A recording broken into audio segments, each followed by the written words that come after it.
Прошло 3 года с момента аннексии Крыма Россией. По некоторым признакам президент России Владимир Путин хочет договориться с Западом о признании Крыма российским. Но Европейский Союз и США говорят, что этого не произойдет. В подобных дискуссиях часто забывают об одной из сторон – о крымских татарах. Они жили в Крыму несколько веков, и Москва, как правило, относилась к ним жестоко. В 1944 году Иосиф Сталин приказал депортировать крымско-татарский народ целиком и за одну ночь. Все 190 тысяч человек.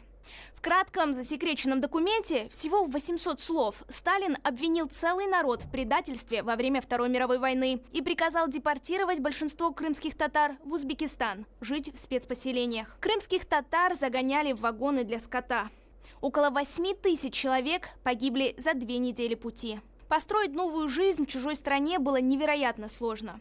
Из-за тяжелого труда, голода и болезней в первые несколько лет погибли свыше трети депортированных, а это более 75 тысяч человек. Поколения крымских татар выросли вдали от родины. В последние дни Советского Союза в 1989 году им наконец-то позволили вернуться домой. В ссылке власти не разрешали им учиться на родном языке, не говоря уже о публикации собственных книг, газет или журналов. Их землю в Крыму забрали, в основном этнические украинцы и россияне, которые заняли их дома после депортации. По возвращению домой началась новая битва за признание и принятие крымских татар независимой Украиной. Крымские татары сотрудничали с новой властью. Мало-помалу в Крыму начали открываться новые школы и мечети. Крымские татары выпускали газеты, радио и телевидение на крымско-татарском языке работали на всем полуострове. Все это неожиданно прекратилось в феврале 2014 года. Российские военные заняли Крым, а Кремль его аннексировал. Большинство крымских татар выступили против российского захвата.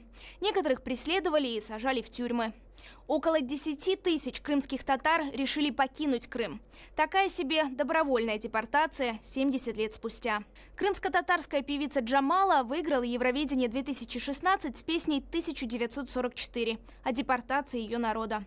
Она сказала, что ее выступление символизировало возрождение Украины и Крыма, а также надежду на то, что после всех страданий ее народ ждет что-то чистое и светлое.